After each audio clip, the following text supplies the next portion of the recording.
Hello friends, నేను మీ మమతా తెలుగు వ్లాగ్స్కి స్వాగతం.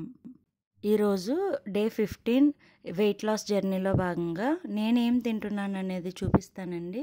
ఈరోజు మార్నింగే ఇట్లా గోంద్ కటీరా ఉంటుంది కదండి, ఆ గోంద్ కటీరాని వాటర్లో నానబెట్టేసి కొన్ని సబ్జాలు కూడా వేసాను. రెండు కలిపి నైట్ నానబెట్టేశాను. ఇది మార్నింగ్కి చూస్తే వాటర్ బబుల్స్ మనం వాటర్లో వేస్తే ఎలా ఉంటుందో అట్లా అయిపోద్ది అనమాట. ఇలా మంచిగా నానిపోయి ఉంటుంది. ఇవి ఒక 2-3 స్పూన్లు మనం ఒక గ్లాస్లో వేసుకొని, ఒక స్పూను పెరుగు వేసుకొని, కొంచెం సాల్ట్ వేసి పల్చగా ఇంకా నీళ్లు పోసి బాగా కలిపేసుకొని తాగేస్తే మనకి వేడి రాకుండా ఉంటుందండి. తర్వాత నేను పుచ్చకాయలు తిన్నానండి. ఇట్లా సమ్మర్లో మనం ఏదో ఒక ఫ్రూట్ తింటే మనకి వేడి రాకుండా ఉంటుందన్నమాట. మార్నింగ్ నేను బ్రేక్ఫాస్ట్ ఈ ఫ్రూట్స్ తింటుంటాను.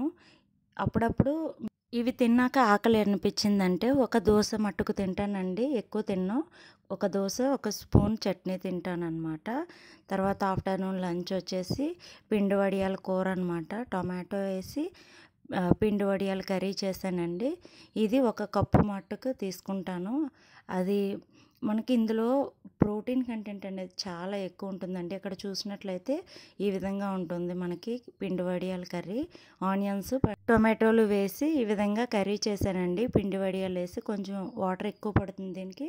మొత్తం ఉడికేటప్పటికి ఇలా అవుతుందన్నమాట. తర్వాత ఈవినింగ్ డిన్నర్ లాగా నేను బాలామృతం పిండితో కుడుములు తీసుకుంటానండి. ఇంకంతే, ఈరోజు నా ఫుడ్ ఇదన్నమాట. ఈరోజైతే బ్రేక్ఫాస్ట్లో నేను దోశ కూడా తింటుంటాను అప్పుడప్పుడు అని చెప్పాను కదా, అది నేను ఖచ్చితంగా చెప్పలేనండి. ఆఫీస్కి వెళ్ళిన తర్వాత అక్కడ కొలీగ్స్ ఏమైనా షేర్ చేసినప్పుడు తినాల్సి వస్తుంది. అలాంటప్పుడు తింటుంటాను అనమాట.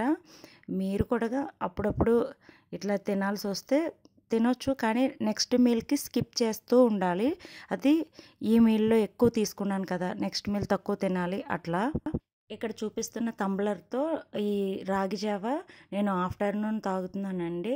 ఈ వీడియో మీకు నచ్చినట్లయితే లైక్ చేయండి, షేర్ చేయండి, సబ్స్క్రైబ్ చేయండి. Thank you for watching.